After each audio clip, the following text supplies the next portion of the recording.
bonjour. On est comme d'habitude à regarder vos jolis sourires heureux de se retrouver. Et en fait, c'est notre 5e rendez-vous déjà, hein, vous vous rendez compte? Donc, j'espère que vous allez tous du mieux possible. On est toujours en pleine incertitude dans tous ces événements. Aujourd'hui, je crois que c'est une partie du déconfinement. Donc, il y a des gens qui m'ont dit, oh ben, on ne sera pas là, on va aller faire des courses et tout ça. Donc, oui, c'est normal, hein, c'est compréhensible.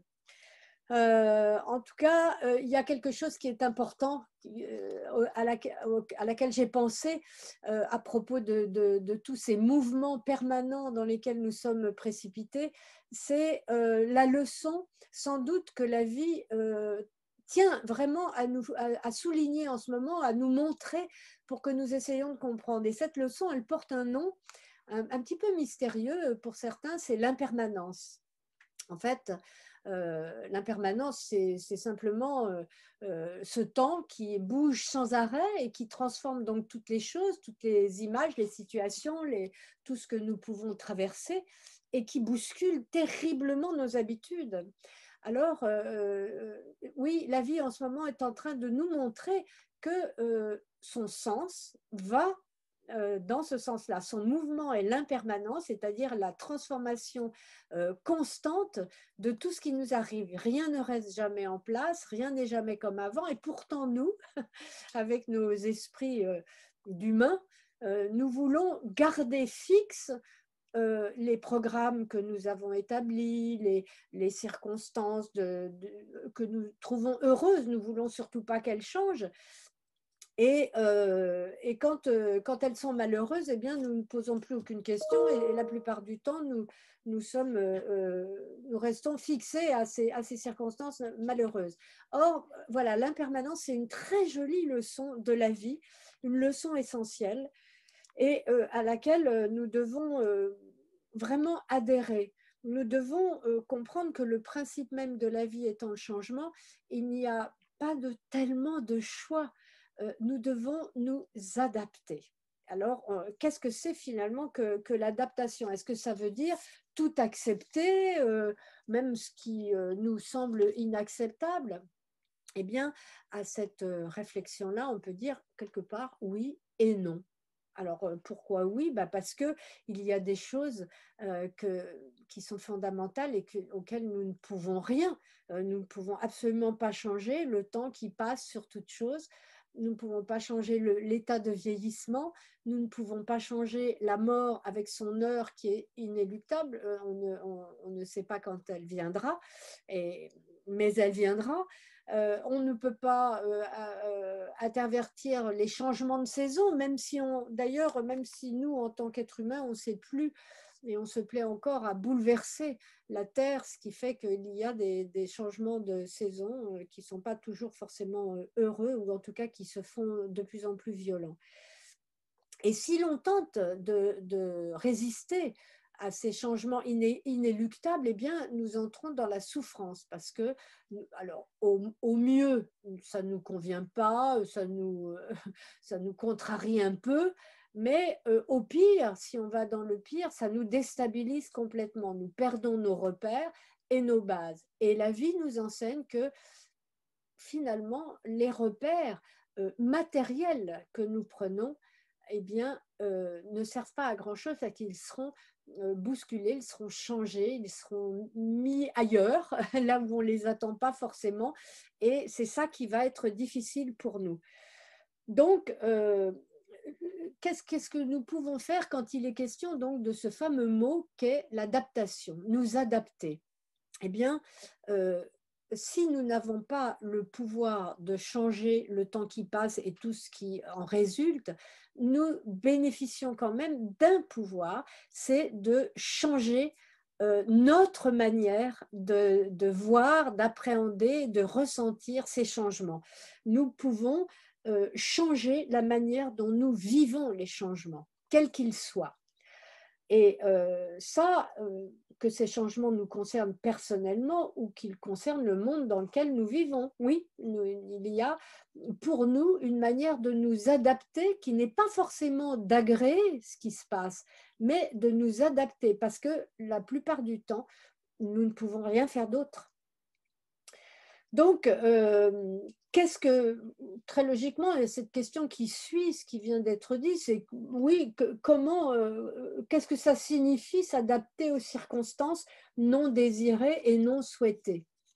Eh bien, c'est là où intervient cette histoire de l'inacceptable que finalement, nous pouvons nous poser la question, est-ce que nous devons accepter ça? Non.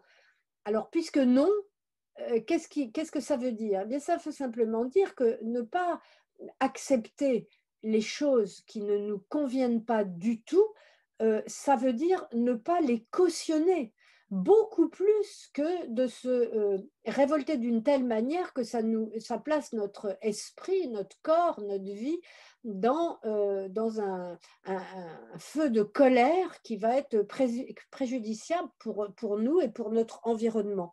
Donc, ne pas cautionner, ça veut dire finalement regarder comment nous pouvons vivre ce qui se passe quand on ne peut pas le changer, sans pour autant avoir une attitude de lâcheté ou d'hypocrisie ou encore, et les deux rentrent dedans, de faiblesse. Alors, encore une fois, comment faire? Eh bien, comment faire, c'est créer en nous un état d'esprit qui soit conforme à nos espérances, les espérances donc de notre cœur, puisque l'espoir est dans nos cœurs, hein, et un comportement qui est conforme à l'état d'être de notre esprit, ce que nous voulons finalement laisser être. Alors, parmi les questions que vous m'avez posées par mail, alors vous m'avez posé par mail ou en message perso sur Facebook, par exemple, il y a Isabelle qui a demandé, qui a suggéré que l'on puisse parler de l'espoir. L'espoir qui, pour elle, est un sujet essentiel en ces temps de crise. Donc, il y a eu plein d'autres thèmes hein, que vous avez proposés, mais parmi tous ces thèmes proposés, eh bien c'est celui-là que j'ai retenu parce qu'il me paraît cohérent de parler de l'espoir à la suite de la joie que nous avons évoquée la semaine dernière. Et une autre personne, Soraya, a suggéré un sujet qui est évidemment bien d'actualité, la peur. Alors, oui, la peur, on ne pourrait pas. Qu'est-ce que la peur? Qu'est-ce que c'est? Qu'est-ce que l'autre? Moi, je crois que dès l'instant où on ressent la peur, on sait ce qu'on ressent en principe. Donc, ce n'est pas trop la peine d'évoquer qu'est-ce que la peur. Ce qui est important, c'est de parler qu'est-ce qu'on peut faire, qu'est-ce qu'on peut dire à propos de l'espoir et de la peur. Ces deux sujets qui sont retenus aujourd'hui et qui font suite au remède qui a été proposé la semaine dernière, qui n'est autre que faire jaillir en soi l'énergie de la joie. Alors, en fait, je vous propose de développer en vous, en réaction aux événements que vous n'aimez pas voir apparaître dans votre vie, eh bien, je vous propose de faire venir à vous 3 éléments que vous pourriez considérer comme étant vos 3 guerriers de lumière à vous. Ces 3 guerriers, que sont-ils? Eh bien, il y a en premier l'espoir. En second, la joie, parce qu'on va remettre la joie au milieu, c'est-à-dire au centre donc de l'espoir, et du troisième qui est le complément indispensable à l'espoir, c'est le courage. Parce que sinon, espérer, c'est une vue de l'esprit. C'est un souhait, c'est un sentiment, c'est quelque chose que l'on voudrait bien avoir. Mais si ça reste juste au niveau de l'espoir, ça ne va pas se concrétiser dans notre existence. Donc, pour voir l'espoir se concrétiser, eh bien, il faut qu'il y ait du courage. Et pour que l'espoir puisse vraiment vivre, arriver à la rencontre avec le courage, eh bien, il faut que cet espoir puisse s'appuyer sur un socle très fort. Et ce socle est la joie. Bon, alors, pourquoi ces trois choix? Pourquoi ces trois choix de faire apparaître dans notre vie intime, notre être, notre personnalité, eh bien, ces trois guerriers de lumière, donc, pourquoi? Ben, simplement parce que l'espoir est l'étincelle qui fait jaillir la flamme du commencement, de tout commencement. En fait, regardez bien, au commencement de toute chose, il y a quelque chose d'imperceptible, de très très subtil, qu'est l'espoir. C'est ce qu'on envisage, c'est ce que... Voilà. Donc, cet espoir est cette étincelle qui fait jaillir cette flamme de tout commencement. La joie est le souffle qui entretient la flamme et qui fait du commencement quelque chose qui va durer, qui s'inscrit dans la durée, qui ne sera donc plus le commencement, qui sera la suite.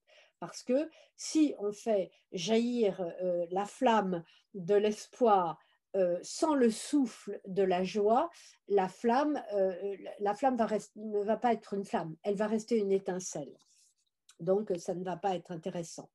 Et puis, à cet espoir et à cette joie, eh bien, il y a leur allié qui est le courage, leur indispensable allié qui est le courage, cette qualité qui est née de l'espoir et qui se développe sur les bases de la joie.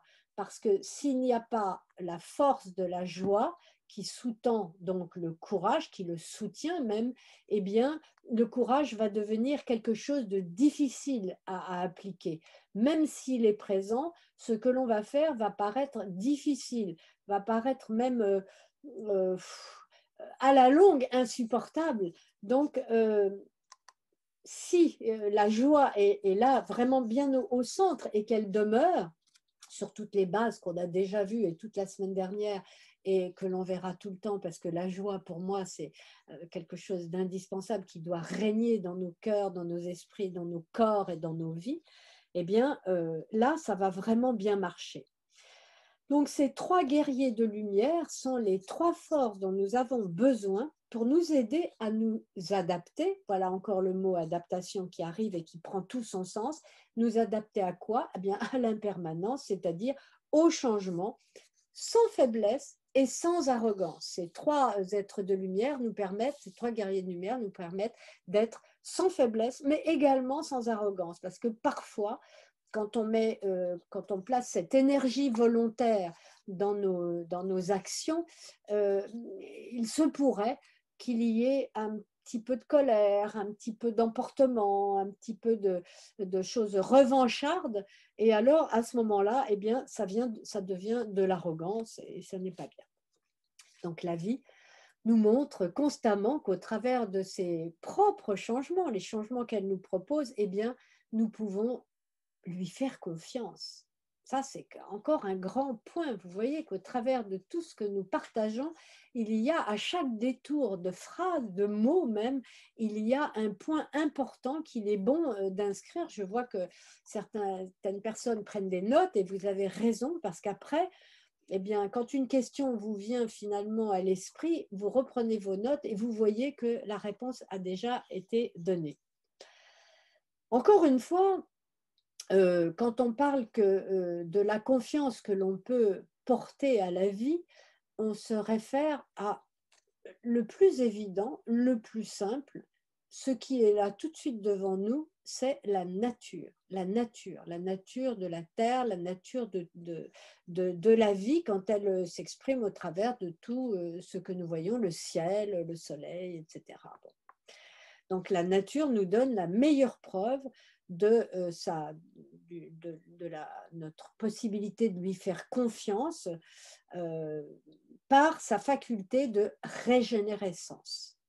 En fait, souvent nous perdons confiance parce que si on regarde la nature, eh bien, on voit que ce qu'elle nous montre, par exemple l'hiver ou même en automne, tout d'un coup, la nature, les arbres se dépouillent de leurs magnifiques feuilles et elles ont perdu leur vert éclatant, elles sont dorées d'abord, mais ensuite elles deviennent vite marron lorsqu'elles arrivent sur le sol et tout d'un coup on se dit mais ça y est, c'est fini, cet éclat que j'aimais est terminé et les branches se retrouvent toutes nues et voilà, et c'est l'hiver.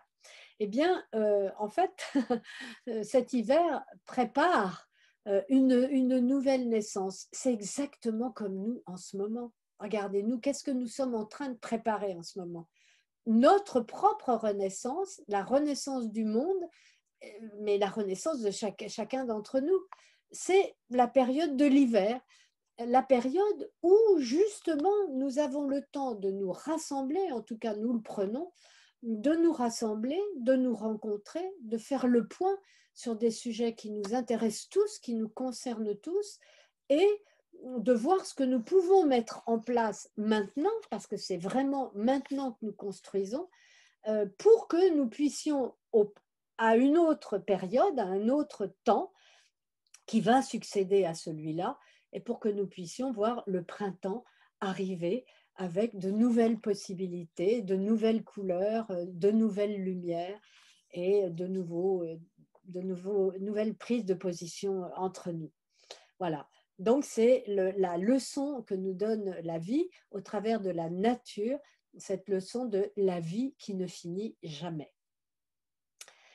Alors, revenons au courage. Le courage est le premier antidote de la peur. Donc, c'est la première chose que nous pouvons placer quand nous avons peur, c'est le courage. Mais le courage dont il est question ici, il n'est pas absent de peur, il n'est pas exempt de peur, ce courage-là. La peur peut être là, mais il nous apporte, au travers de sa force, la capacité à surmonter la peur, toutes les peurs, quelles qu'elles soient.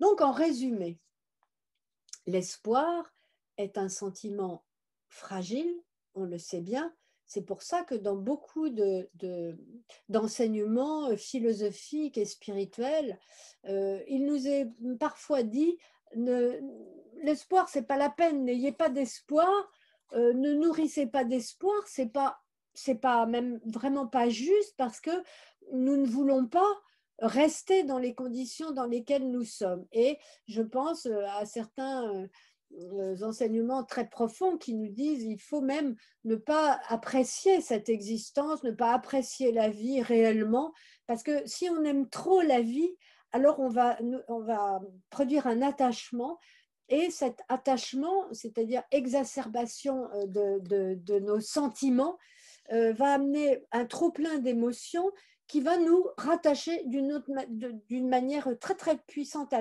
la vie que nous n'aimons pas, ou au monde que nous n'aimons pas, et alors nous allons rester là dans ces conditions. Alors de toute façon, je vais vous dire ça, c'est vraiment un raisonnement sur lequel je me suis penchée. Parce que moi, personnellement, j'aime la vie, j'aime les choses de la vie, j'aime la beauté de la vie, j'aime toutes ces choses qui, en réfléchissant à cet amour justement de la vie, amour pour la lumière, pour le soleil, pour les oiseaux, les animaux, voilà, les êtres humains évidemment, hein, je me suis dit, ben là, il y a un truc qui ne va pas avec certains enseignements qui disent, mais il ne faut pas, avoir cet amour-là, etc. Mais en fait, je me suis dit, mais on n'a pas le choix.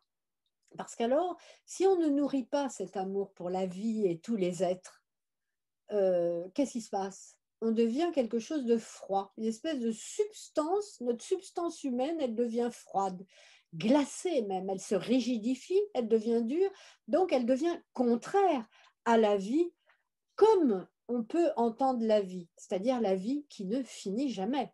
Hein. La vie, pas seulement la vie de cette vie, quoi. La vie de toutes les vies qui vont suivre et la vie telle qu'elle est. Donc, non, pour moi, l'espoir, c'est vrai que c'est un sentiment fragile, mais il a une part lumineuse, toute sa part, même celle dans laquelle nous avons à placer nos propres espoirs, c'est dans sa lumière. Et pour renforcer et sécuriser cet espoir, eh bien, nous devons nous appuyer sur la joie. Voilà un sentiment, une qualité dont on a déjà beaucoup parlé, mais dont il faut continuer de parler pour bien ancrer en nous qu'il faut trouver le moyen d'être en joie. il faut que nous trouvions le moyen d'être en joie parce que ce n'est pas dans les capacités de l'esprit de tout le monde, hein. Il y a des êtres qui sont très mélancoliques ou qui sont même, voilà, pour eux, la joie, ils ne savent même pas ce que c'est, quoi. Mais souvenez-vous, nous sommes tous des petits-enfants. Nous sommes tous au début de notre évolution, de l'évolution de notre âme. Nous sommes des enfants. Donc, prenons exemple sur la première qualité de l'enfant, qui est la joie. Et puis, quant au courage, eh bien, il est le bouclier protecteur de l'espoir et même de la joie. Voilà. Donc, ce qu'il faut retenir, c'est que l'espoir est un état d'âme qui, lorsqu'il est mis au service des autres, devient l'aide de la vie. Parce que l'espoir mis au service de soi-même, c'est-à-dire espérer que pour nous, ça va aller mieux, que tout va aller mieux, que ça va aller mieux dans notre corps, on va être en meilleure santé, on va avoir une meilleure vie, on va avoir de meilleures relations avec les autres, etc. Ça, c'est nous, et vous avez bien compris, ça ne va pas dans le sens de la vie. La vie va dans le sens de toutes ces expressions. Donc, l'espoir que nous avons dans notre cœur, il doit être mis au service de toutes les expressions de la vie. Parce que le sens de l'espoir doit se trouver compris dans une motivation qui est élargie au bien de tous. Tout ce que nous faisons, ce que nous envisageons, toutes les prières que nous faisons, les méditations, le travail spirituel, souvent, la plupart du temps d'ailleurs laborieux, etc., eh bien, tout cela doit être compris dans une autre motivation, être avec les autres, pour les autres, c'est-à-dire à la gloire de l'énergie de la vie qui nous donne la vie, qui est là, qui s'exprime en nous et qui nous donne la vie. Et c'est vraiment plus qu'un cadeau. Et donc, ce bien projeté vers tous, tout ce qui existe, doit être réalisé par chacun d'entre nous, bien sûr, selon nos moyens. Mais nous avons tous les moyens de participer à ce grand œuvre de la vie, finalement. Nous avons tous le moyen.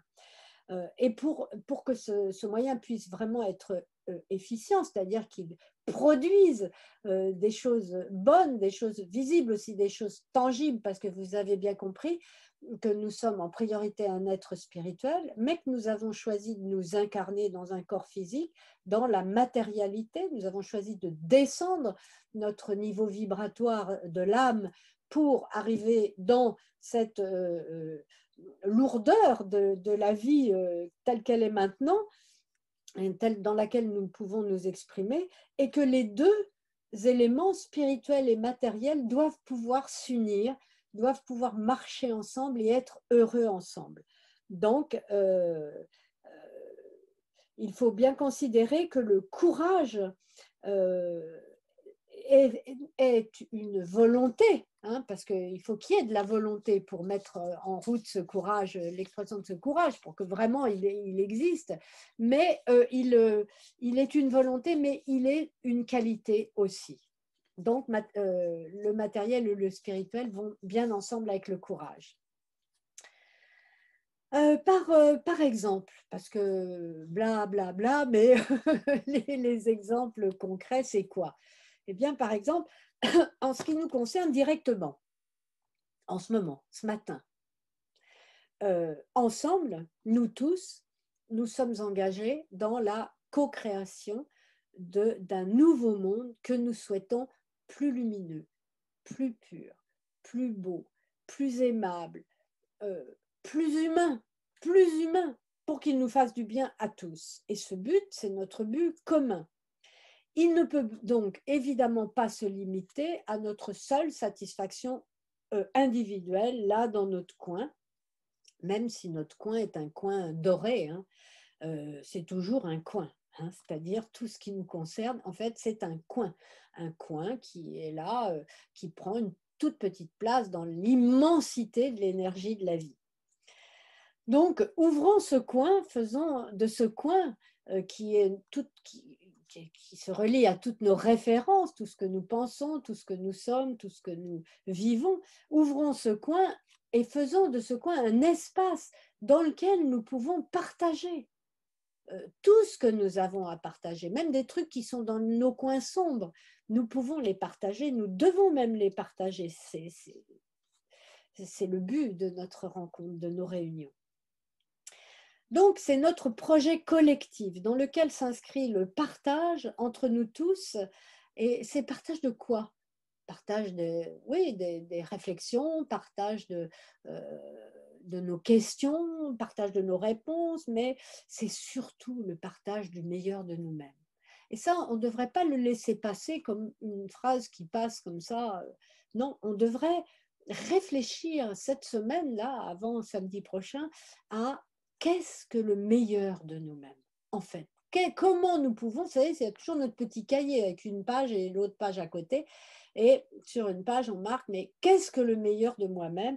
Et sur l'autre page, eh bien, on écrit ce que l'on considère comme étant le meilleur de nous-mêmes. Et après, on réfléchit et finalement, on le met dans la méditation.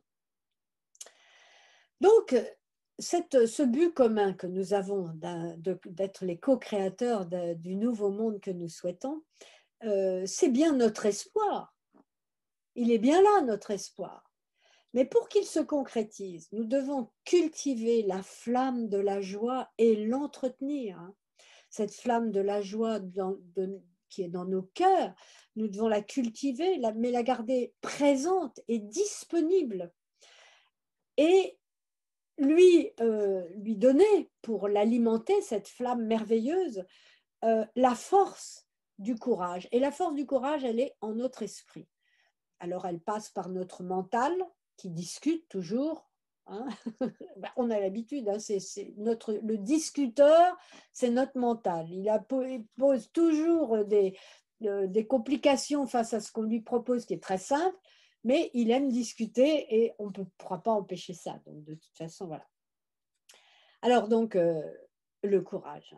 Le courage, dans notre esprit sait très bien ce que c'est que le courage. C'est sa qualité. Il l'a en lui-même. Il y a une différence entre l'esprit et le mental. Hein. Il y a le mental qui discute, qui est l'intellect, qui est basé sur tout ce que nous avons appris jusqu'à maintenant. Même quand nous étions dans le ventre de notre mère, nous avons commencé à apprendre des choses qu'elle nous a transmises. Et ensuite, la naissance et tout ça. Donc, depuis notre naissance, depuis même le moment où nous sommes apparus sous la forme d'incarnation ou de projet d'incarnation, eh bien, nous avons commencé à apprendre les dures leçons de la vie, qui sont en même temps des leçons merveilleuses, qui sont des leçons d'amour. C'est ça que nous devrions comprendre, c'est que la vie nous enseigne l'amour en premier, alors que nous, dès qu'il y a une difficulté, nous disons « Ah, voilà une claque ». Non, finalement. Si on parle, comme on disait tout à l'heure, qu'il serait bien de voir la manière dont nous pouvons envisager les choses, eh bien, les dures leçons de la vie peuvent être une claque ou finalement une caresse qui passe sur notre cœur pour lui permettre de s'ouvrir de la meilleure manière qu'il soit.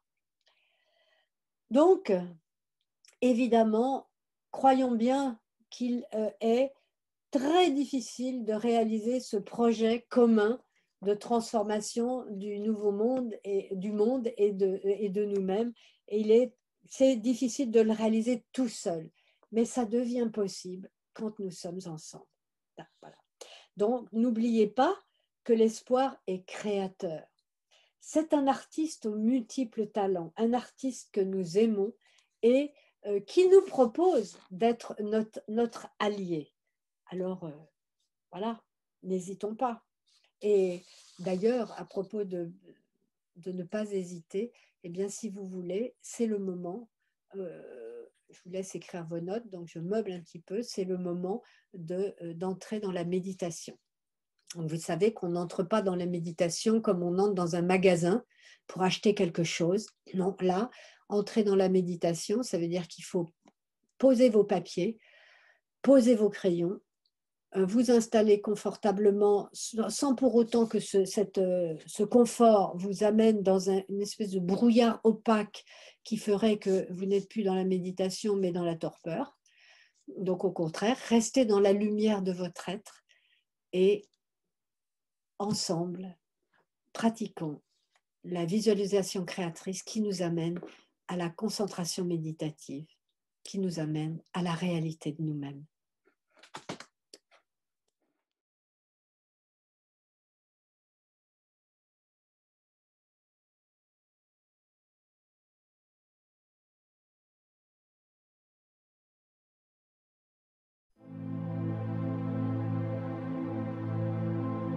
L'instant de la méditation est un moment béni, un privilège que l'on s'accorde qui impose le silence au bruit du monde.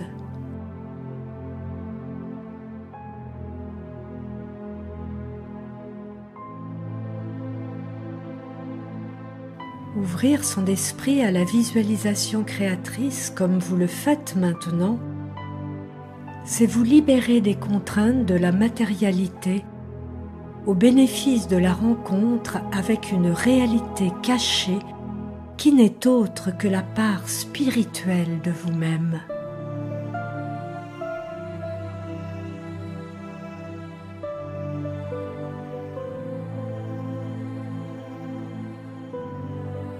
Chaque souffle, inspiré, expiré, vous conduit sur les chemins intérieurs de votre être. Et plus vous avancez, moins il y a d'efforts à faire. Et plus vous descendez en profondeur, plus vous trouvez de la douceur, de la tranquillité et même du bonheur. Détendez-vous et laissez faire.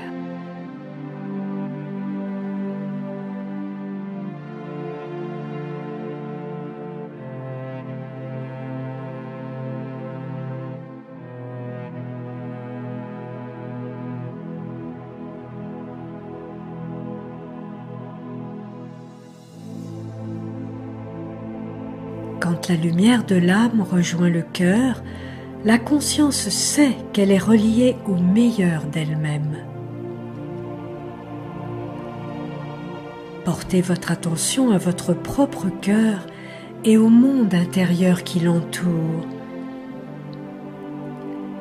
Inspirez, expirez et détendez-vous.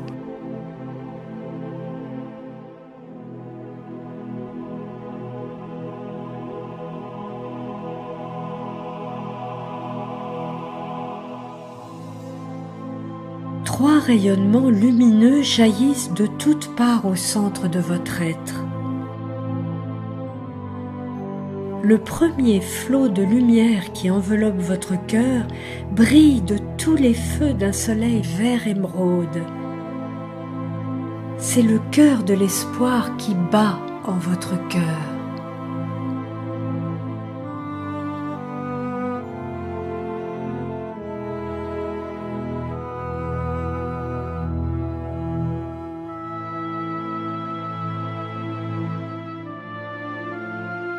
Un souffle de joie rose-violet répand une onde créatrice à la surface de votre être qui vous fait frissonner.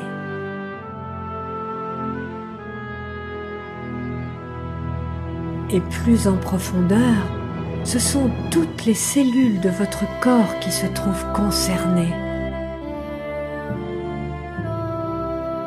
La joie soutient l'espoir. Elle en est le pilier. Laissez-la s'exprimer.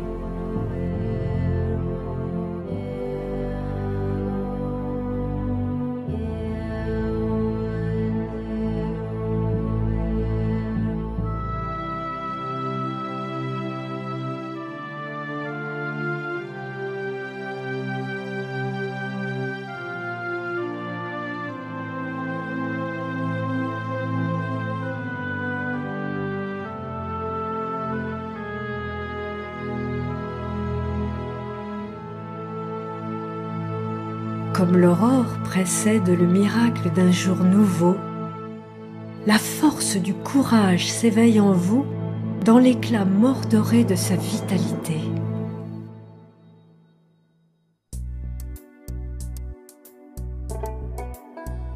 Une énergie joyeuse s'élance à la conquête de votre corps. Laissez-vous l'apprécier.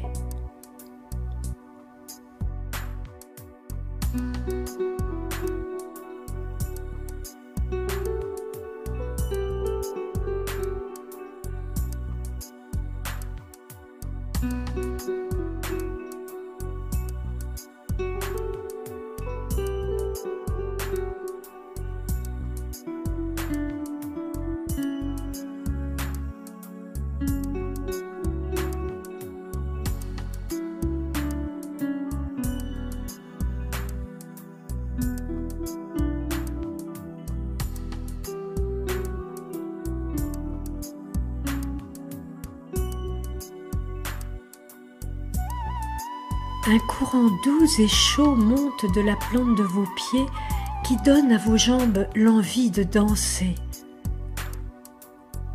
En vous, la vie joyeuse parle à la vie heureuse. Laissez faire.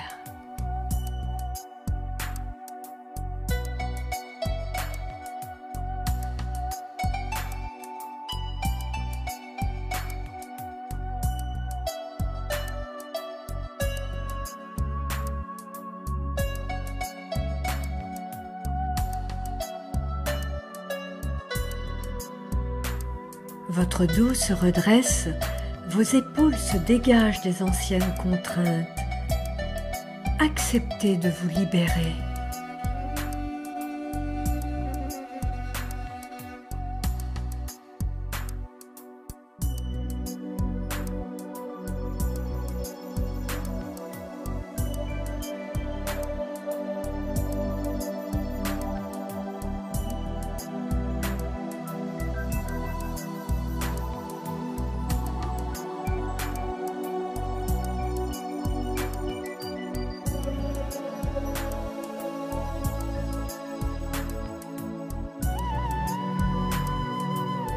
Un arc-en-ciel de lumière passe dans votre regard pour vous offrir une autre vision du monde, de vous-même et de la vie aussi. En vous, le courage est entré.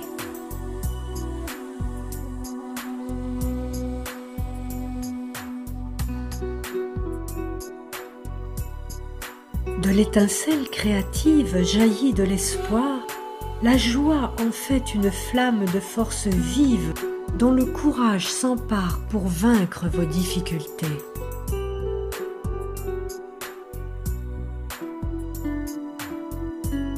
Vous êtes la lumière qui éclaire vos idées, rayonne sur vos projets et illumine la vie que vous menez. N'en doutez plus et agissez dans le bon sens que vous ressentez.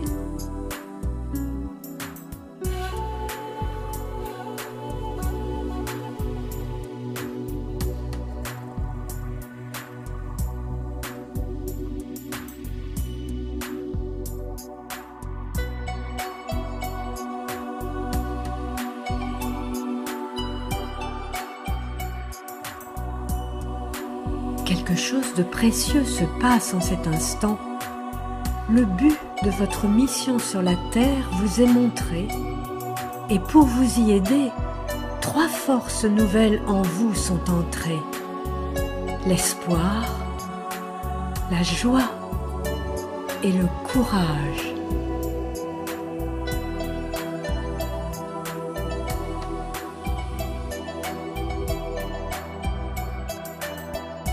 Ces forces sont les lumières de l'énergie vitale. Elles portent en elles la créativité d'une vie nouvelle et le pouvoir de guérison des douleurs anciennes. Les yeux fermés, le cœur ouvert à la présence de l'âme, apprêtez-vous à vivre une profonde transformation.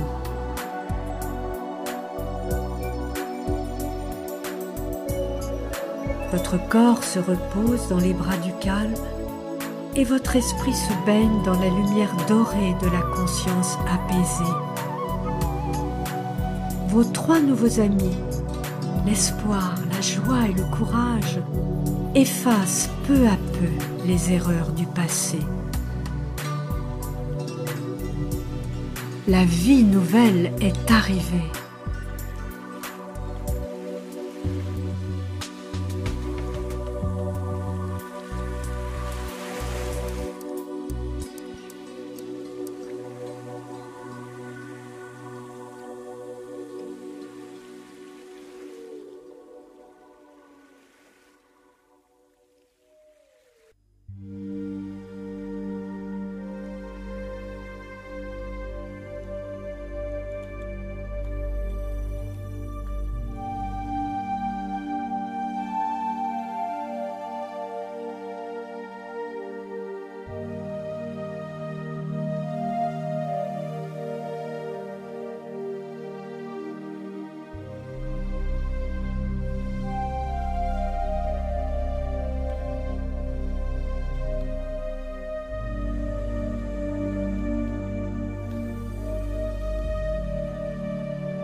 Sans plus hésiter, laissons nos cœurs ne former qu'un seul cœur.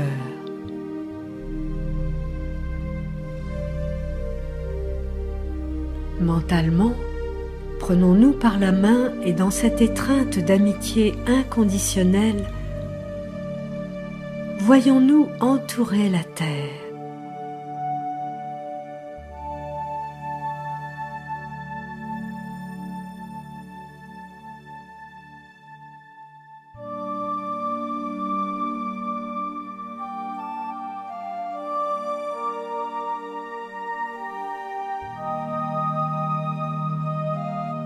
Les forces vives d'espoir, de joie et de courage rayonnent dans nos cœurs d'où s'échappent des flots de lumière aux éclats d'émeraude, d'améthyste et d'or étincelant.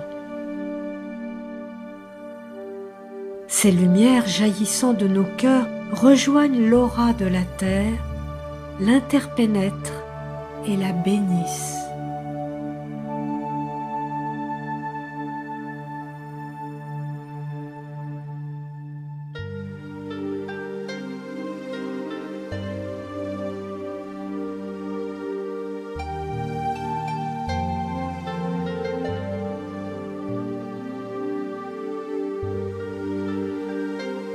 Prenons conscience qu'en ce moment précis, nous sommes bien les co-créateurs du nouveau monde que nous souhaitons.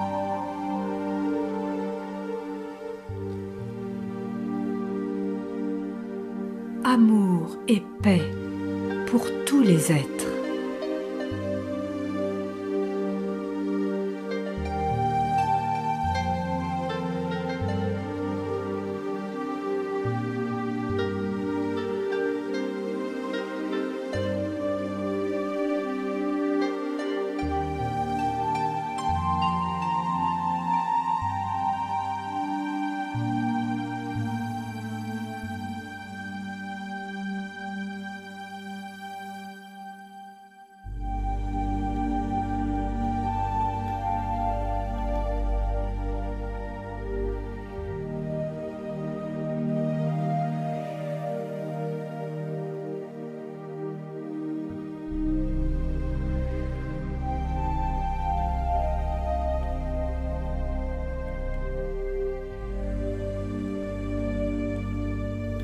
Et puis, doucement et tranquillement, revenons à l'instant présent.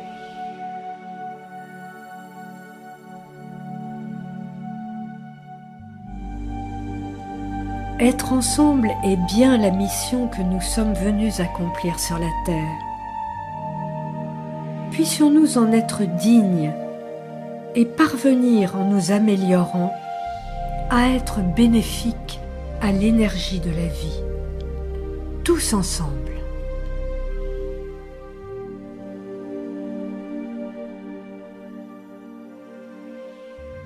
Commencez à bouger vos mains et vos pieds, à ouvrir tranquillement vos yeux.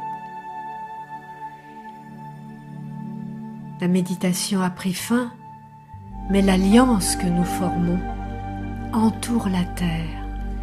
Et chaque effort que nous faisons sur nous dans notre vie quotidienne pour nous améliorer, pour apporter plus de joie, plus de paix, est une énergie que la terre prend pour se régénérer. Souvenons-nous de tout et œuvrons.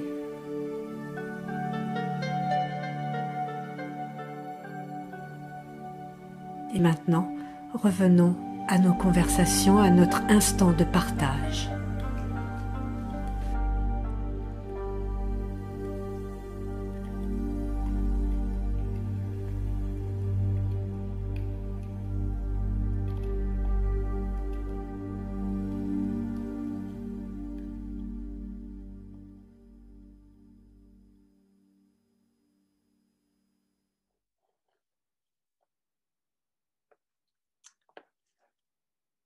Voilà pour cette méditation d'aujourd'hui. Vous m'entendez? Vous m'entendez? Oui, d'accord. Donc c'est la troisième partie Vous savez, là, vous connaissez maintenant l'importance de, ce temps de partage ensemble. Alors avant tout, je vais reprendre certaines questions qui m'ont été posées, et notamment une qui a été posée par Véronique et qui est: comment se reconnecter à la joie pour retrouver le lien quand il y a eu une coupure? Alors, chère Véronique, comment se reconnecter à la joie? Eh bien, comme je vous le disais en début de séance, vous avez la réponse dans les méditations. À chaque méditation, vous avez la réponse de comment se reconnecter à la joie. Maintenant, comment se reconnecter à la joie pour retrouver le lien quand il y a eu une coupure? C'est très difficile de répondre à une question d'ordre général comme ça, parce que quel était le lien, il avait été tissé par quelle qualité, quelle force, qu'est-ce qui se passait, quelle est l'histoire, voilà. Quand il y a eu une coupure en général, c'est très difficile quand il y a eu une coupure, si elle a été vécue de part et d'autre de manière très très douloureuse, c'est très difficile de retrouver la joie. Maintenant, tout dépend du lien. Si c'est un lien, sur quoi est basé le lien? Qu'est-ce qui avait réuni ces deux parties pour n'en former qu'une? Vous comprenez? Si c'est des choses très purement matérielles qui reposent sur des circonstances extérieures, des valeurs qui n'en sont pas vraiment, etc., ça n'a pas trop d'intérêt. Ça n'a un intérêt seulement émotionnel. Quelquefois, ce qu'on appelle les coupures d'un lien, elles interviennent, ces coupures, à un moment où, comme on dit, le karma est épuisé, c'est-à-dire que les causes et conditions qui nous avaient réunis, qui nous avaient mis en union, changent, elles sont terminées. Donc, oui, s'il intervient à ce moment-là une séparation, il faut bien qu'il y ait quelque chose qui puisse motiver la séparation. Donc, on appelle ça une coupure. C'est très difficile, encore une fois, voilà, de répondre à cette question parce qu'il n'y a aucun repère pour pouvoir vraiment donner des explications qui seraient cohérentes par rapport à l'histoire. Quoi qu'il en soit, quand on se sépare, quand il y a une rupture, quand un lien se coupe,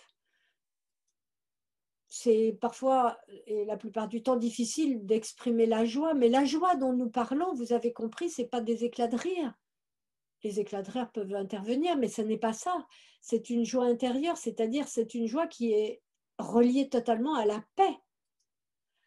Donc, il faut essayer en tout cas que, quels que soient les motifs qui engagent une séparation, qui engagent une rupture, donc une coupure, il faut essayer d'adoucir au maximum la situation. L'adoucir, ça ne veut pas dire mettre de la faiblesse dedans, mais adoucir les choses de manière à ce qu'il n'y ait aucune violence, que si l'on doit se séparer ou s'il doit y avoir un arrêt à propos d'une chose qui s'était rassemblée, eh bien, il serait bien que cet arrêt se produise en paix, en fait, en quelque sorte, se produise de la meilleure manière qu'il soit.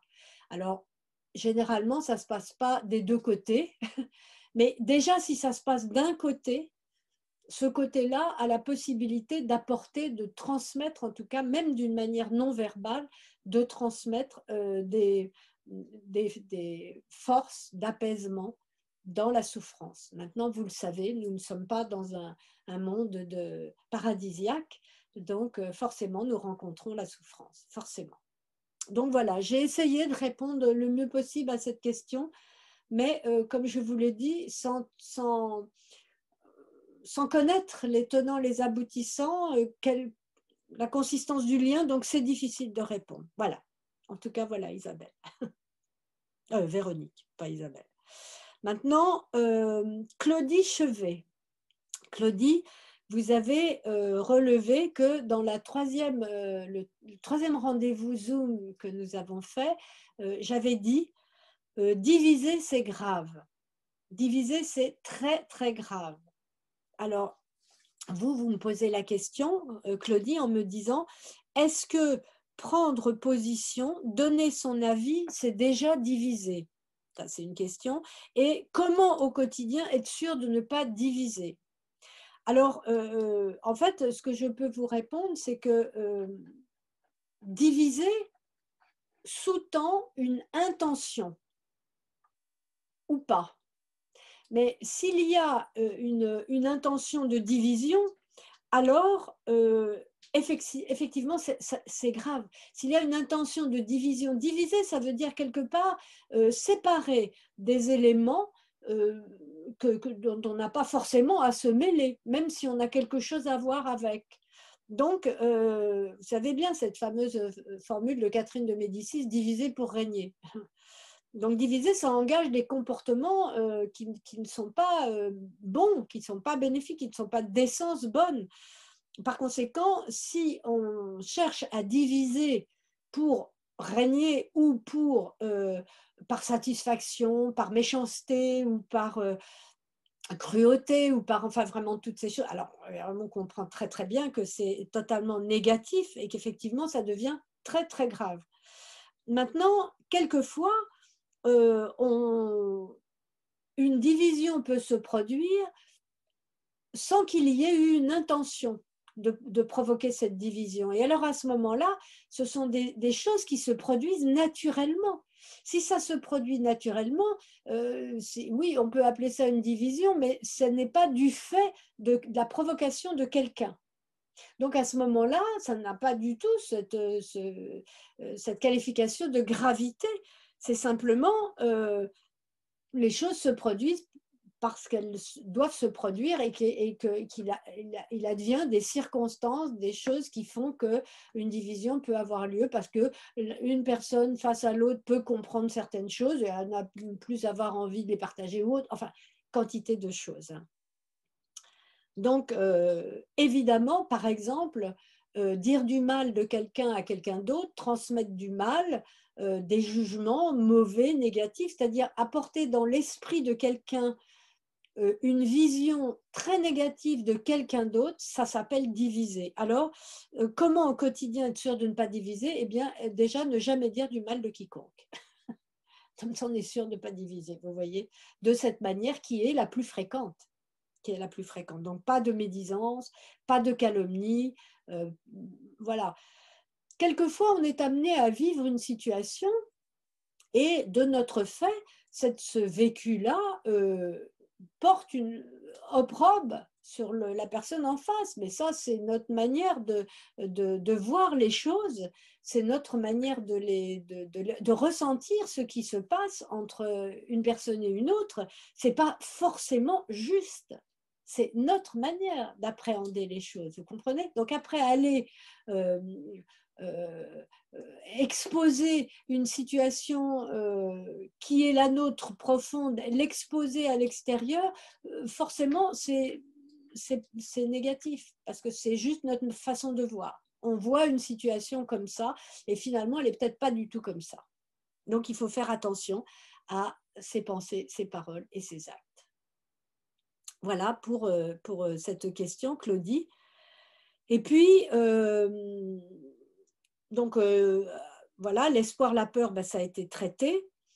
Je vous ai parlé des questions qui concernent les enseignements bouddhistes qui seront donc reportées dans une prochaine série de rendez-vous Zoom qui vont remplacer les ateliers du Dharma et qui vont être comme ça, comme on fait ce matin.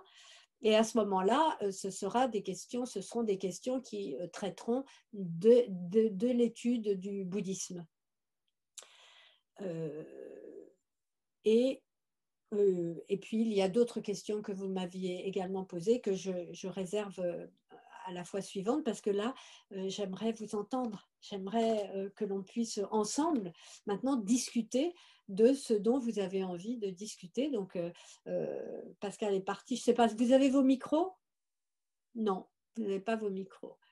Donc, il faut que j'attende qu'elle revienne. Je n'ai absolument aucune idée de comment on fait. En tout cas, voilà. Donc, à propos de questions, il y en a une sur l'amour. Je crois que c'est Steve qui a posé cette question. Donc, ça va être répondu très prochainement. Mais j'aimerais bien le micro de tout le monde, s'il te plaît. Voilà, Pascal est revenu. Alors, pendant que Pascal règle les micros, ce que je voulais vous dire aussi, c'est que Pascal travaille beaucoup pour vous, pour nous tous. Merci Pascal. Merci Pascal. Merci beaucoup. Merci Pascal. Dans le sens où elle n'a de cesse d'améliorer les méditations qu'elle prend ensuite dès qu'elle a été donnée dès que la méditation, oui, attention. Dès que la méditation a été donnée, comme ce matin, là, comme nous l'avons partagé ensemble, après, dans le début de journée, Pascal met cette méditation sur YouTube. Et elle n'a de cesse d'améliorer le visuel, en fait, qui accompagne la méditation. Parce que sur YouTube, vous avez déjà pratiqué, vous pouvez repratiquer, évidemment, les yeux fermés, mais vous pouvez aussi regarder ce qui se passe, parce qu'il y a des images. Et puis aussi, on sait que YouTube, c'est donné à tout le monde. Des tas de gens qui ne méditent pas du tout et qui viennent juste en curieux. Ils ont bien raison d'ailleurs. Et à ce moment-là, eh bien, leur curiosité est comblée par les images, les jolies images qui sont mises en même temps que la méditation, la transmission à méditation. Donc voilà, donc cette fois-ci, Pascal a fait un joli montage que vous pourrez aller voir quand vous irez sur YouTube. Voilà. Donc maintenant, la parole est à vous. Qu'est-ce que vous avez envie de partager, de nous dire? Qui a envie de parler? Bon, ça ne se bouscule pas. Oui, je vous écoute. Véro?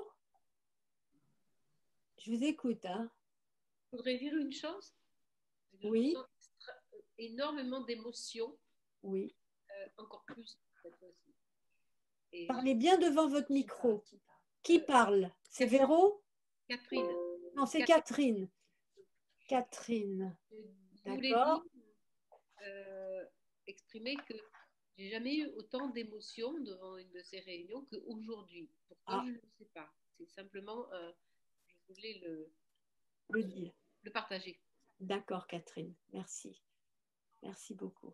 Je reprends la parole là 2 secondes pour vous dire, en fait, j'ai jeté un petit coup d'œil pendant la méditation pour vous voir et ce que j'ai vu m'a énormément touchée. Vos expressions méditatives m'ont touchée. Je suis passée très vite pour pas m'introduire dans votre intimité profonde, mais je vous ai vu et vous m'avez ouvert le cœur.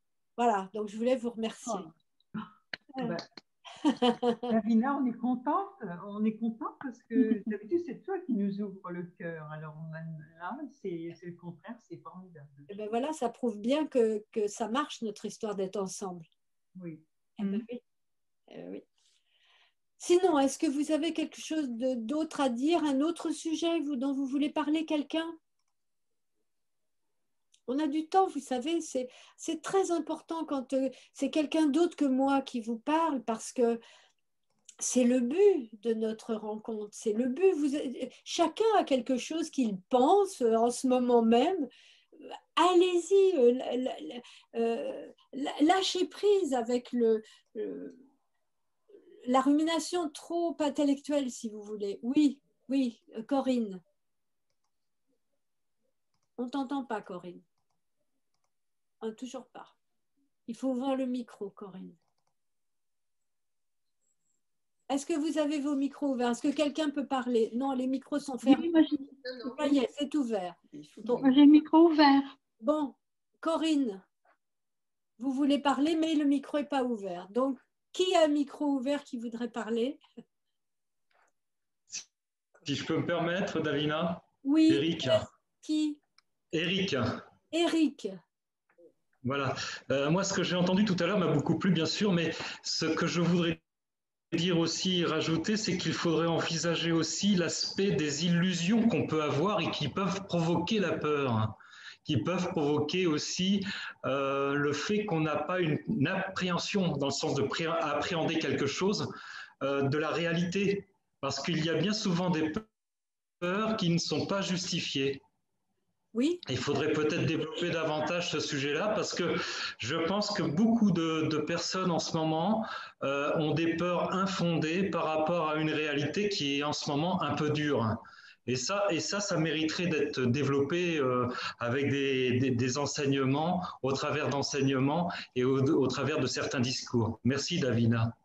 Oui, Eric, merci pour cette question très profonde, tellement profonde qu'il est pour la majorité d'entre nous très très difficile de savoir si notre peur vient de l'illusion, d'une illusion, c'est-à-dire qui n'est pas fondée, ou si elle repose sur quelque chose qui, pour nous, individuellement, est fondé. Parce que nous n'avons pas tous les mêmes appuis, nous n'avons pas tous les mêmes bases dans notre vie et nous n'avons pas tous les mêmes repères.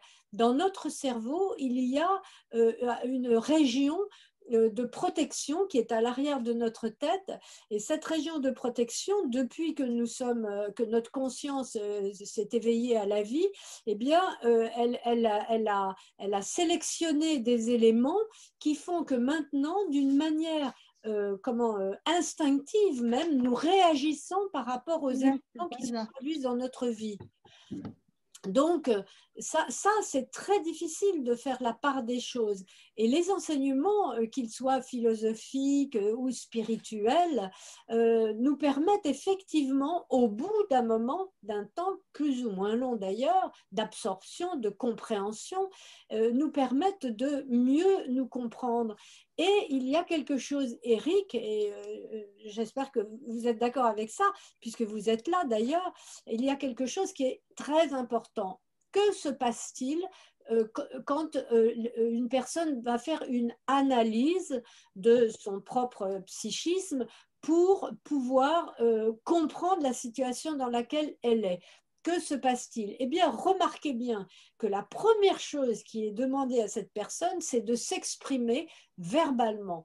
Et c'est pourquoi, je le redis, ce moment qui nous rassemble là, en ce moment, hein, nous avons à peu près à chaque fois 30 minutes où nous pouvons nous exprimer les uns et les autres. Et même Davina, écoutez-moi, et même si c'est de manière brève, eh bien, nous avons osé dire quelque chose qui nous amène sur un terrain de compréhension et personnel et en même temps qui sert à tout le groupe. Donc, l'illusion par rapport à la peur, déjà, la peur, c'est une illusion. La peur n'existe pas. Elle n'est pas un phénomène. Elle est un phénomène mental, c'est certain, mais elle n'est pas quelque chose de réel, la peur. La peur, c'est une conséquence de notre manière de réagir intimement à partir de quelque chose qui se produit. Donc, la peur n'est pas tangible. On ne peut pas dire... Donc, c'est une illusion. Elle-même est une illusion. Donc, ça commence déjà par là. En fait, nous recevons quantité, puisque vous avez parlé de ce qui se passe en ce moment, nous recevons quantité d'informations qui entrent dans notre cerveau, dans notre psychisme, dans notre être, qui n'est pas l'être le plus profond de nous, mais qui est l'être qui régit la plupart de nos comportements. Donc, en entrant ces informations, elles sont blessantes, elles attaquent notre manière, notre pouvoir de vie même. Alors nous avons peur. Nous prononçons certains mots et à partir de certains mots, nous avons tout de suite une illustration dans le cerveau qui nous fait peur. Et puis nous avons aussi le contraire, d'autres avis contraires qui nous montrent à quel point, de toute manière, je vais vous dire, au milieu de toutes ces controverses actuelles concernant le virus, puisque c'est de ça dont on parle, eh bien, au travers de tout ça, faisons un point, détendons-nous, parce que si nous ne nous détendons pas, par rapport à la peur ou même par rapport à nos certitudes qui nous mettent en colère contre une certaine manière de nous faire fonctionner, que nous n'acceptons pas, qu'est-ce qui a été dit au début de cette réunion? L'adaptation. De toute façon, qu'est-ce que vous croyez? Que nous soyons en colère, que nous brandissions des banderoles, que nous fassions de toute manière, l'histoire s'est inscrite de cette façon-là pour le moment. Donc, il est question pour nous de vivre cette situation le mieux possible pour éviter que la peur, nos peurs, nous endommagent à tel point que nous soyons extrêmement réceptifs justement aux causes virales qui circulent dans l'espace et à toutes les autres causes. Vous comprenez? C'est finalement très très simple. Parler, le sujet que vous avez évoqué est un sujet extrêmement profond qui ne peut pas être survolé comme on est en train de le faire, mais on n'a pas le temps non plus matériel pour... voilà. Mais en tout cas, il faut savoir que tous les enseignements qui nous sont proposés dedans, il y a une foule d'enseignements qui ne servent à rien. Hein. Et puis, il y en a qui sont très importants et très intéressants pour nous. Et cela, nous devons cultiver le discernement nécessaire, nous servir de notre intelligence, mais aussi de notre intuition pour cultiver un discernement, faire apparaître un discernement en nous qui nous permette de choisir les meilleurs enseignements et de les utiliser en les mettant dans notre... Donc, voilà. Eric, bon, Nina, j'écoute. Merci. Oui, Monique. Oui, Monique. Oui, alors donc, d'après ce que vous venez de dire, je pense qu'il faut apprendre à mettre des distances par rapport à ce qui nous entoure, en fait, par rapport aux difficultés de la vie, par rapport à la peur. Est-ce qu'il faut mettre des distances pour se sentir bien, finalement, ou mieux? Je ne sais pas ce que mettre des distances signifie pour vous. Je pense que même si nous essayons de mettre des distances, nous n'allons pas créer de distance parce que nous sommes dans la vie. La vie nous réunit, la vie réunit des circonstances, elle réunit des gens qui se rencontrent, elle réunit des situations, elle réunit des tas de facteurs différents qui arrivent dans notre existence et on dit je prends des distances. Qu'est-ce que ça veut dire prendre des distances? Rien. Ça veut rien dire. Parce que tout ce qui, écoutez-moi, tout ce qui arrive dans notre vie est fait pour quelque chose qui nous concerne. Sinon, ça n'arriverait pas dans notre vie. Comprenez bien, il n'y a pas de hasard dans la vie. Il n'y a jamais de hasard. Donc, tout ce que nous rencontrons, c'est quelque chose que nous devons rencontrer. Et puisque nous ne pouvons pas changer cela, ça correspond à ce que je vous ai dit en début de rencontre, puisque nous ne pouvons rien faire en cela, la seule chose que nous ayons à faire, c'est de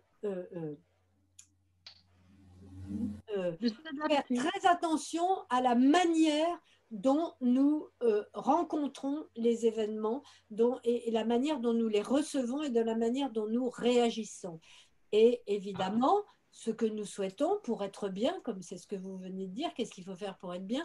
Eh bien, c'est de réagir de la meilleure manière. Et quelle est la meilleure manière? Eh bien, la meilleure manière est d'aller dans nos ressources du cœur, nos ressources de sagesse et aussi nos ressources d'amour, et déjà de faire la paix quand la situation est conflictuelle, même si elle est... L'histoire d'une maladie, par exemple, c'est un conflit qui existe entre le corps et la vie en soi, parce que la vie en soi ne veut pas être malade. Elle-même, elle fait tout pour ne pas être malade. Donc, et là, il y a une contrariété qui arrive, et donc une situation de conflit entre notre corps ou notre esprit et la vie, le principe de la vie. Et donc, bien sûr, qu'est-ce qu'il faut faire? C'est pas prendre du recul, c'est faire la paix par rapport à la situation que nous ne devons pas dénier parce qu'elle est là. Nous ne devons pas lui tourner le dos parce qu'elle est là. Nous ne devons pas lui faire face avec violence parce que finalement, nous lui donnons de la violence, un potentiel de violence qui va venir nous attaquer parce que la violence, c'est de l'attaque. Donc, qu'est-ce qu'il y reste à faire? De la paix. Merci, Davina. Merci à vous. Davina? Oui? Oui, c'est Véronique. Véro? Oui, Véro. Attendez. Oui, je vois, Oui. je te vois. Donc, j'ai une question. Je reviens donc aux 3 éléments, donc, que sont l'espoir, la joie, le courage. Et j'ai bien conscience que je rencontre ces 3 éléments voilà, au cours de ma vie. Et plutôt, que faire? Parce que quand je touche ces endroits-là, ça me ramène aussi à un endroit d'impatience. Et donc, ma question, elle est, que faire de cette impatience? Parce que je vois bien qu'elle elle est néfaste. En tout cas, elle ne me fait pas du bien. Et donc, comment l'apaiser? Parce que elle fait ombrage justement à l'espoir, à la joie et au courage, cette impatience. Oui, oui, c'est l'éternelle question, que faire avec moi-même? Que faire avec mes tendances, en fait?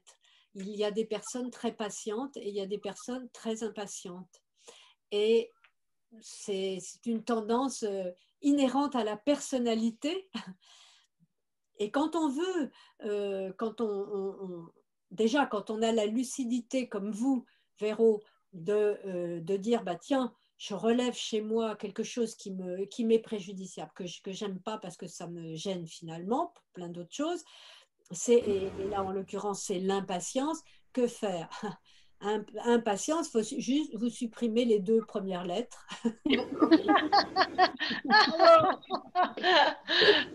C'est pas plus difficile que ça. Oui, non, mais tout ça pour dire que finalement, c'est vrai que c'est plus simple. D'abord, accepter votre impatience et puis l'accepter d'une certaine manière, c'est-à-dire de voir que d'où vient l'impatience.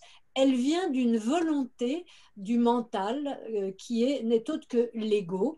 Donc, c'est une volonté du mental qui dit, allez, j'ai pas le temps, moi, à perdre à ceci, cela, il me faut tout de suite, je veux tout de suite, je veux pas. Voilà. Tout d'un coup, on décrète quelque chose parce qu'on s'est rendu compte que c'était quelque chose que l'on aimait, qui nous plaisait, et donc on le veut tout de suite. Mais donc, qu'est-ce que c'est ça?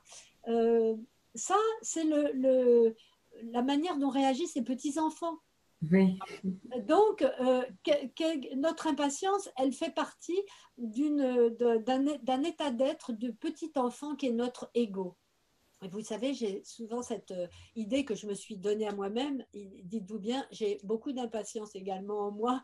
Donc, je me suis toujours dit, qu'est-ce que c'est que tout ça? Et un jour, j'ai compris que c'était le tout petit enfant, pas éduqué, que je portais en moi, qui avait toutes sortes de choses comme ça, qui, face à l'adulte que je suis maintenant et qui essaie d'être un tout petit peu plus sage que ce qu'on peut constater, eh bien, je me suis dit, je vais prendre cet enfant, ce petit enfant que je suis, cette part de moi qui est un tout petit être, et je vais le prendre par la main. Mon ego, je le prends par la main et je le conduis là où c'est bien pour lui, c'est-à-dire donc là où je veux aller pour être mieux moi-même. Donc, je le conduis là où c'est bien pour lui, ce petit enfant, en douceur. Je ne cherche pas à casser cette impatience qui est là en moi. Je lui dis, bon, c'est pas non plus un défaut terrible, c'est pas un défaut même. Qu'est-ce que c'est qu'un défaut d'ailleurs? C'est juste quelque chose que l'on peut transformer en qualité. Donc, je lui dis, regarde, pose-toi un peu, regarde ce que tu as déjà. C'est ça, Véro, ce qu'il faut regarder, c'est que face à votre impatience d'obtenir une chose ou une autre, même de vous-même, qu'est-ce qu'il y a? Vous regardez déjà vos belles qualités, vos valeurs, toutes les choses que vous aimez en vous, etc. Et puis, il y a quelque chose qui manque et vous avez de l'impatience pour obtenir cette chose, eh bien, cultivez-la comme on cultive son jardin. Vous voyez, on met une petite graine, une graine de joie, une graine d'espoir, une graine de courage. On met tout ça dans le terreau de notre esprit, de notre cœur, et on l'arrose tous les jours. On l'arrose avec quoi? Avec l'eau de la patience. Voilà là. Oui, c'est sûr. Davina, c'est Manon au téléphone. Oui, Enfin, même au téléphone et même non, pas le téléphone. Je voulais te demander, tu as dit le hasard n'existe pas. Quelle est la relation de hasard avec le libre arbitre? Parce que le libre arbitre peut changer les événements. Oui, ça n'a rien à voir avec le hasard. Le libre arbitre, c'est toute la partie de toi qui décide quelque chose. Si cette partie décideuse de toi a pris suffisamment de force, alors tu vas choisir quelque chose qui va être à laquelle tu vas pouvoir te conformer et qui va être créer une situation heureuse. Si ce libre arbitre entre dans un esprit qui évidemment comporte beaucoup d'erreurs, alors ça ne va pas être bon. Mais le libre arbitre, voilà, c'est ce qu'il faut effectivement mettre tout le temps en avant, puisque nous avons le choix et que de ce choix, nous pouvons faire notre vie. Mais quelle était exactement la question? C'est-à-dire que tu dis le hasard n'existe pas. Un événement nous arrive, Oui, mais je ne vois pas la relation entre le hasard et mais un changement donc notre libre arbitre, nos choix peut changer aussi ah oui, et alors? événement. Qu'est-ce Donc que ça a à voir avec le finalement, tous hasard? les événements qui nous arrivent, Non, il n'y a pas de hasard. Il n'y a pas de hasard là-dedans. Parce Bah oui. que, en fait, le hasard, c'est quelque chose qui n'a aucune référence nulle part. Le libre arbitre a des références. C'est notre culture intérieure, la culture de notre esprit, de notre mental, nos connaissances, nos expériences, etc., qui font que l'on prend une décision ou une autre. c'est-à-dire que nos décisions qu'on prend peut changer quand même les événements qu'on doit subir ou non. Bah, évidemment, mais si on doit, ça va changer. Oui, je comprends maintenant ta question. En fait, notre pouvoir de décision a la capacité de faire changer les choses. Alors, disons que par rapport au destin ou à la trame de vie qui est là devant nous, on en arrive à une autre question. Est-ce qu'on peut changer le karma? Est-ce qu'on peut changer les C'est choses? exactement ça. Ouais. Eh bien, oui, on peut effectivement changer les choses, mais pas seulement en le décidant sur une légèreté d'être, en le décidant à partir d'un comportement très profond que l'on a. C'est-à-dire que, par exemple, si on veut faire changer quelque chose, parce que d'une manière légère, parce que ce qui nous est présenté ne nous convient pas, on ne veut pas du tout souffrir, mais alors donc on prend un choix de fuite, par exemple. Donc si on fuit, sur le moment, c'est vrai que les choses vont changer, ça ne va plus être la même condition et on va éventuellement moins souffrir, sauf que ça reviendra. Donc, notre pouvoir de décision, notre libre arbitre, il ne fait pas toujours changer les choses. Il ne peut faire changer les choses que si on engage notre propre comportement dans un changement. Est-ce que vous comprenez? C'est clair ou c'est compliqué là ce que je suis en train de dire? En fait, il y a deux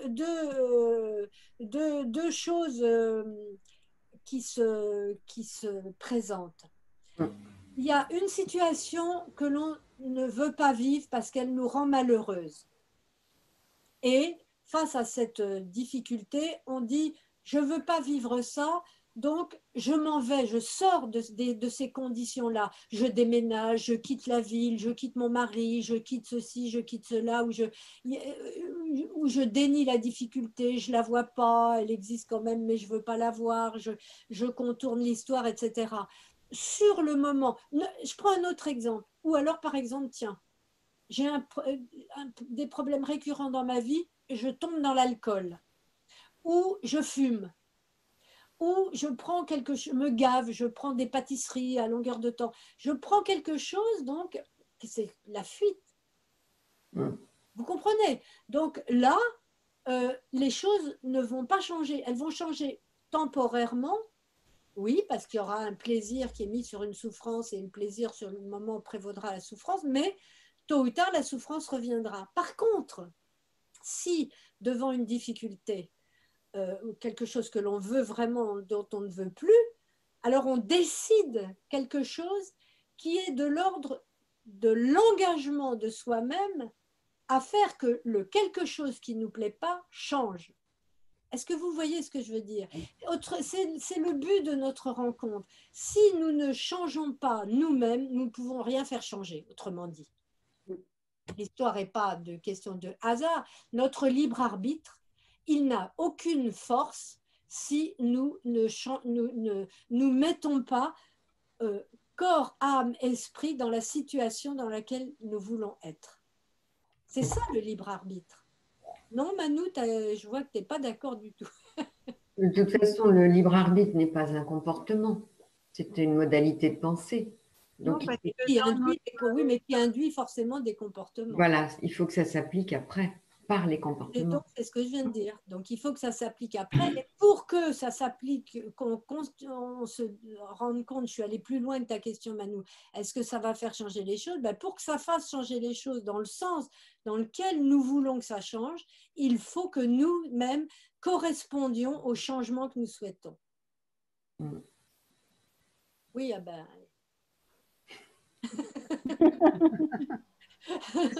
Je vais rebondir c'est Dominique. Oui, Dominique. Oui, Dom. Ça tombe bien parce que ça fait une très bonne transition avec ce dont je voulais parler. Parce que justement, je me suis posé beaucoup de questions sur qu'est-ce que je ne veux plus sur la page de gauche et qu'est-ce que je dois faire pour y arriver sur la page de droite. Oui. Et là, je me dis, par quel bout je commence? Qu'est-ce que je devrais faire? Alors, j'ai essayé d'être un petit peu logique et je me suis dit, je vais diviser les choses peut-être en 3 parties. Oui. Je me suis dit, je vais peut-être commencer par lister ce que je peux faire. Je commence par la facilité. Ce que je peux faire sans effort. Vraiment, en fait, je réalise que je peux lâcher ou changer ça tout de suite parce que je ne sais même pas pourquoi je le fais. Finalement, c'est à part une habitude peut-être. Il y a ensuite, je me dis, maintenant, après, je vais prendre la catégorie, celle qui va me demander un peu d'effort sur moi-même, mais ce n'est pas impossible. Et puis, il y a la 3e catégorie où je me dis, oula, je ne suis pas tout à fait prête encore pour ça. Peut-être que alors, je vais peut-être m'encourager en commençant par les choses plus faciles et ça pourrait peut-être me faire évoluer pendant ce temps-là sur les choses pour lesquelles je me dis, je ne suis pas encore prête. Voilà, je me pose la question, est-ce que ça tient la route, cette façon de… Vous savez, tu sais, Dom, l'histoire, c'est que ça revient souvent, c'est ce constat, c'est je ne suis pas prête pour ça. Je ne suis pas encore prête. Qui, en soi, en nous, décide que nous sommes prêts ou pas? Qui est-ce qui parle là? Qu'est-ce qui nous renseigne? Qu'est-ce qui nous dit qu'on est prêt ou pas prêt? Ça, c'est la bonne question. Qui parle en moi? Est-ce que c'est, comme dirait Eric, une peur sous-jacente d'affronter la question pour laquelle on dit « je ne suis pas prête ». Qu'est-ce que c'est? Est-ce que c'est des principes qui se créent par la vision qu'on a des choses et de la vie? Est-ce que c'est les autres qui ont une influence sur nous pour nous montrer qu'on est prêt ou pas prêt? Est-ce que c'est toujours une foule de choses en nous, de construction mentale, qui nous font dire « je suis prête, je ne suis pas prêt ». Évidemment. Oui, non, mais tu as raison de dire évidemment. Je pense que, Davina, oui. C'est Christiane. Oui, Christiane. Je pense que, oui, je pense aussi que c'est dans le mental et dans le cœur. On a ces peurs qui on nous donne ces peurs au jour d'aujourd'hui. La peur, c'est, comme tu l'as dit tout à l'heure, c'est illusion. Comme pour moi, la mort, c'est qu'une illusion. La peur n'évite pas le danger. Donc, je pense qu'avec tout ce qu'on a en main, on peut essayer de faire en sorte qu'on le vive mieux. C'est ce que moi, j'essaye de faire. C'est pas facile. Tout est mental, en fait. Et on y travaille avec le cœur. Oui, tout est… Et quand on se retrouve comme ça, c'est génial, quoi, parce que on voit les difficultés des uns et des autres, et le cœur s'ouvre, et on peut jeter un peu de lumière en disant, mais Non, la peur, c'est une image. On nous donne cette peur, image. oui, On la nous peur, fait c'est peur. une illusion. Oui. Oui, c'est une illusion parce qu'on vit dedans. Quand on voit quand un enfant fait une bêtise, on va lui dire oui, mais si tu fais ça, il va y avoir des conséquences. On lui fait peur. Oui, oui. Oui, c'est Je pense toujours que c'est dans le mental. Oui, c'est toujours quelque chose qui est inculqué. Alors, c'est aussi ce qu'il faut se méfier, c'est la puissance des mots. Parce qu'on dit la peur, c'est une illusion, Oui. c'est vrai. Mais c'est un peu léger de dire ça aussi, parce que finalement, la peur, c'est une réaction humaine. Donc, oui. nous connaissons tous la peur, des moments de peur, des instants de peur ou autre. C'est certain. Et c'est pour ça qu'il est très important de développer notre intelligence dans le sens du discernement. Est-ce que cette peur qui est en moi, est-ce que ça vaut le coup que je la garde? Oui, il faut faire la part des choses en fait. Comment dit, hein? Donc, merci oui. Christiane. Donc, je reviens sur Merci Davina. Je reviens sur Dom pour quand même te faire remarquer, Dom, que faire très attention à quand on décrète par soi-même, est-ce que je suis prête? Généralement, tu dois penser, et on doit tous penser ça, c'est que quand quelque chose se propose dans notre vie, quand quelque chose arrive dans notre vie, c'est les propositions de la vie, c'est toujours que nous sommes prêts. Toujours. Quelque chose arrive dans notre existence qui nous fait dire ah ben ça c'est voilà ça je voudrais aller là dans cette direction. On peut y aller. Ça ne veut pas dire que ça va être facile, ça ne veut pas dire que c'est autre chose, mais on peut y aller. Sinon ça ne se serait pas présenté à nous. Voilà. Donc le reste c'est je décrète que je suis prête ou que je ne suis pas prête. Ce sont nos présomptions. Davina? Oui. Merci. Véro? Merci Dom. Véro, à nouveau. Véro? Oui, je reviens sur la notion de courage. Oui. Et j'ai une vision assez binaire qui est, voilà, dans ma vie, j'ai pu me retrouver face à des situations difficiles et où, quand je regarde, je peux me dire j'ai eu du courage parce que je suis restée debout, je ne me suis pas effondrée, j'étais courageuse et digne, je dirais. Et puis, il y a d'autres exemples où j'ai de la paperasserie administrative, j'ai un mémoire à écrire, je n'y arrive pas, je ne m'y mets pas, et je me dis, mais ma pauvre fille, tu es feignante, tu n'es pas courageuse. Et donc, c'est quoi le courage là-dedans? Qu'est-ce que c'est que le courage? À quel endroit c'est du courage? À quel endroit ça n'en est pas? Qu'est-ce que c'est que le courage? Oh ben, de toute façon, d'une manière très simple, le courage, c'est je suis face à une difficulté, je fais face déjà. C'est le premier élément du courage, c'est je regarde la difficulté en face. Je lui dis, toi, la difficulté, regarde, tu me regardes dans les yeux, là, avec tes yeux cruels, mais moi aussi, je te regarde et je te vois très, très bien. Maintenant, qu'est-ce que je fais? Voilà, c'est ça le courage. Et maintenant, qu'est-ce que je fais? Donc, j'évalue le pour, le contre, ce qui se réfère à la situation, etc. Mais en tout cas, je ne fuis pas, jamais. Voilà. Le courage, c'est le contraire exact de fuir quoi que ce soit qui arrive dans son exil. Et fuir, ça veut dire beaucoup de choses. Hein. Ça veut dire aussi une mollesse, voilà, on sait très très bien qu'on devrait réagir d'une certaine manière, mais on ne le fait pas. On cautionne ce qui n'est pas bon à cautionner. Par exemple, puisqu'on dit toujours que nous sommes ensemble, nous devons être ensemble et cette idée de devons n'est pas une désagréable pour nous, mais au contraire une force d'amour finalement. Eh bien, il y a quelque chose que nous ne devons en tout cas pas du tout faire jamais, c'est cautionner quelque chose qui nous semble être une erreur, quelque chose qui nous semble être négatif, qui fait du mal d'une manière ou d'une autre, ou qui est vraiment pas juste, ou quelque chose qui nous contraint et qui finalement nous prive de notre liberté. Donc le courage, c'est de ne jamais se laisser priver de liberté, quelle que soit l'histoire. Et après, nous pouvons, notre mental, notre ego, il peut essayer de nous priver de liberté aussi, hein, en nous apportant des réflexions, enfin des discussions par rapport à ce qu'on essaie de lui amener, et qui pour lui sont des oppositions, parce qu'il faudrait du courage justement pour s'y engager.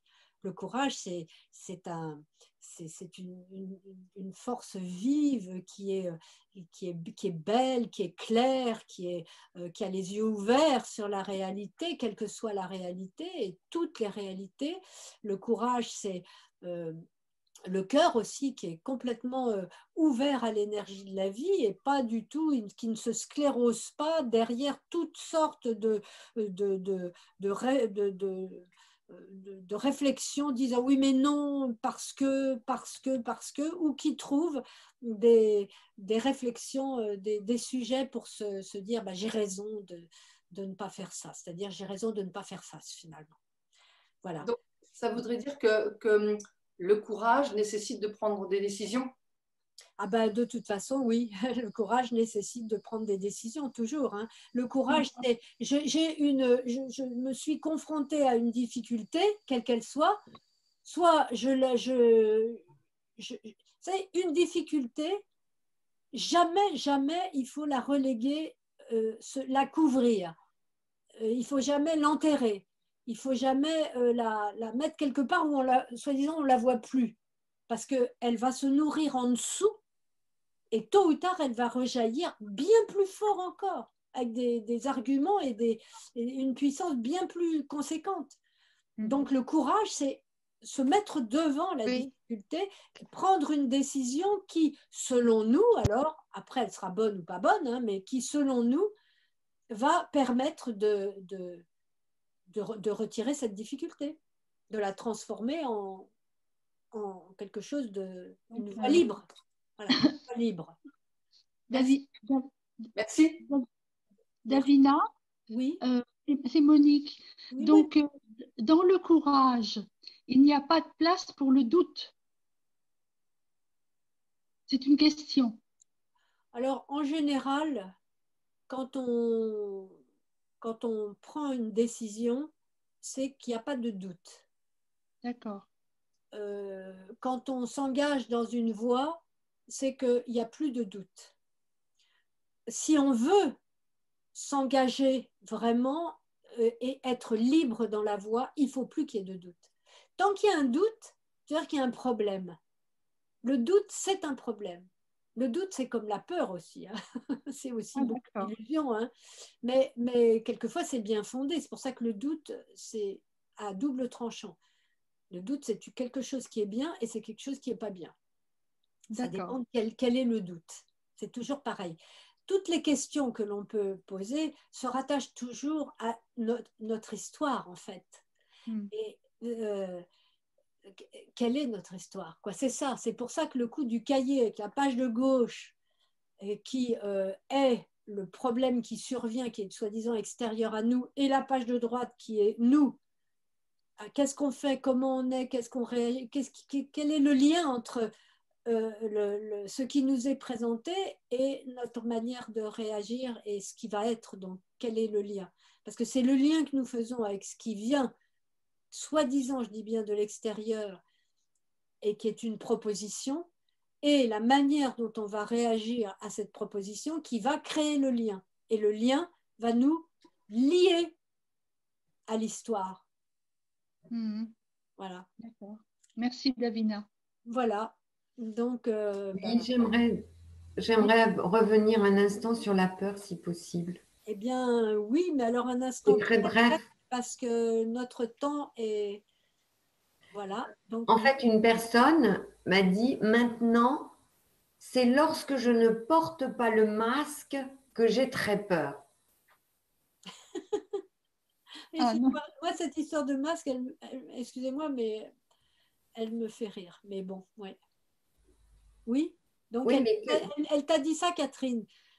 C'est un monsieur dans le travail, oui, qui a dit cela. Il a le droit. Oui, mais le fait d'imaginer que maintenant, c'est quand il n'a pas le masque au travail qu'il est dans cet état de peur. Mais c'est ce que l'information veut. Voilà. C'est le projet de toute cette histoire. On ne va pas rentrer dans ce débat. Hein, non, d'accord. Parce que moi, je suis quelqu'un de très, très franc et malheureusement, ce que je dis, c'est toujours spontané. Donc, je ne veux pas rentrer dans cette polémique-là. Mais en tout cas, par rapport à ce que tu es en train de dire, eh bien, ce monsieur, il fait la joie de ce projet d'anéantir toutes les libertés en ce moment. Voilà, ce monsieur, il fait la joie. Et on ne peut pas lui dire ça. Eh bien non, on ne peut pas forcément lui dire. Non. Après, c'est... Voilà. On n'a pas une question à... On ne peut pas changer les convictions profondes des uns et des autres. D'abord, ça n'est pas notre droit d'aller changer les convictions des uns et des autres. Non, c'est s'interroger sur... C'est toujours, Catherine, le mieux, c'est de s'interroger sur soi-même. C'est toujours mieux. On s'interroge sur soi-même, comment nous on réagit, comment on agit, comment... On a tellement de travail à ce sujet-là. On ne peut pas entrer dans la conscience des autres, dans leurs réactions, on ne peut pas. On ne peut que partager, on partage ensemble ce qui est partageable, parce qu'il y a des choses qu'on ne peut pas partager non plus, parce que sinon on suscite des levées, des montées de boucliers, des levées de colère, de la rancune, ça peut aller jusqu'à la haine, c'est ça les guerres. Donc non, mais par contre, sur soi-même, oui, on peut tout envisager, tout faire, tout regarder, tout ouvrir, tout discuter et prendre les voies qui nous semblent, la voie qui nous semble la plus appropriée, là où on en est, pour évoluer et pour aller vers le bien, le beau et le bon. Et ça sera les 3 derniers mots qui vont avec nos 3 guerriers de lumière, qui sont, je vous le fais dire, qui sont quoi les 3 guerriers de lumière? La joie, l'espoir, le courage. Voilà, on leur met dans l'ordre. On dit l'espoir, la joie, le courage. À la semaine prochaine. Merci à vous. Au revoir tout le monde. Merci Davina et Pascal. Oui, merci. À la semaine prochaine. À la semaine prochaine. Merci Davina. Merci. Au revoir. Merci à